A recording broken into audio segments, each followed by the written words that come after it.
पहाड़ों से घिरे छोटे से कस्बे देवगिरी में सुबह की ठंडी हवा खेतों में लहरा रही थी।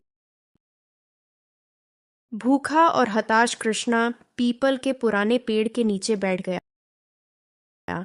तभी उसने देखा पड़ोसी हरिपाल अपने बेटे को ताजी रोटी खिला रहा था। बेटा चिड़चिड़ाया और रोटी जमीन पर फेंक दी। कस्बे का प्रधान रत्नेश अपनी हरी भरी गेहूं की फसल को निहार रहा था। तभी गली के किनारे रहने वाला अनाथ लड़का कृष्णा वहां आ पहुंचा। रत्नेश की आंखों में नफरत चमक उठी। कितनी बार कहा है तुझसे, सुबह सुबह मेरे सामने मत आया कर। तेरे साए से दिन मनहूस हो जाता है। कृष्णा ने धीमे स्वर में कहा, प्रधान जी, अगर मैं अनाथ हूं तो इसमें मेरी क्या गलती? पेट तो सबका भरना चाहिए ना। रत्नेश हंस पड़ा।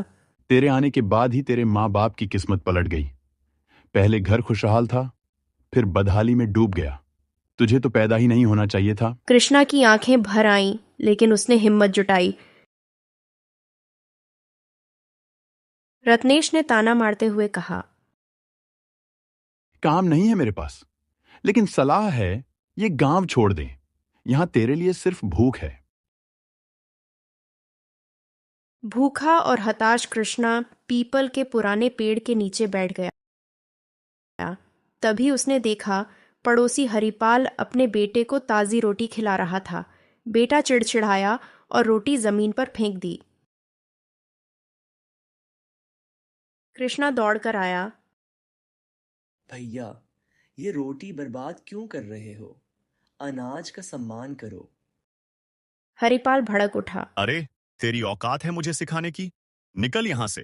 कृष्णा वहां से डरकर भाग गया और पेड़ के नीचे आकर बैठ गया।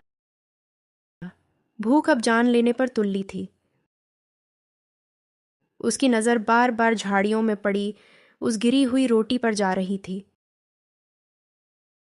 बहुत देर बाद उसने रोटी उठाई, धूल झाड़ी और जैसे ही खाने को लगा, एक अजीब नीले पंखों वाला कौवा बिजली की तरह आया, रोटी झपट ली और उड़ते उड़ते जंगल की ओर निकल गया।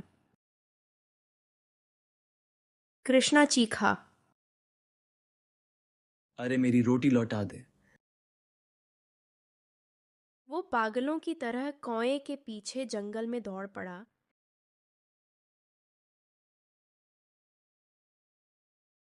जब तक कि थककर एक सुनसान तालाब के किनारे गिर नहीं गया।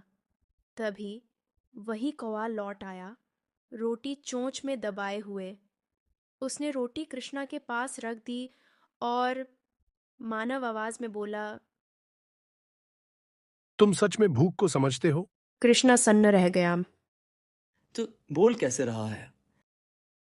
हर रहस्य का वक्त होता है। पहले पेट भरो, फिर बात करेंगे। कृष्णा ने रोटी खाई, ठंडा पानी पिया और राहत की सांस ली। फिर कौए ने कहा, अगर भूख से बचना है तो मेरी बात मानो। गांव के बाहर जो वीरान हवेली है, उसके पीछे का पुराना देवालय खोल दो।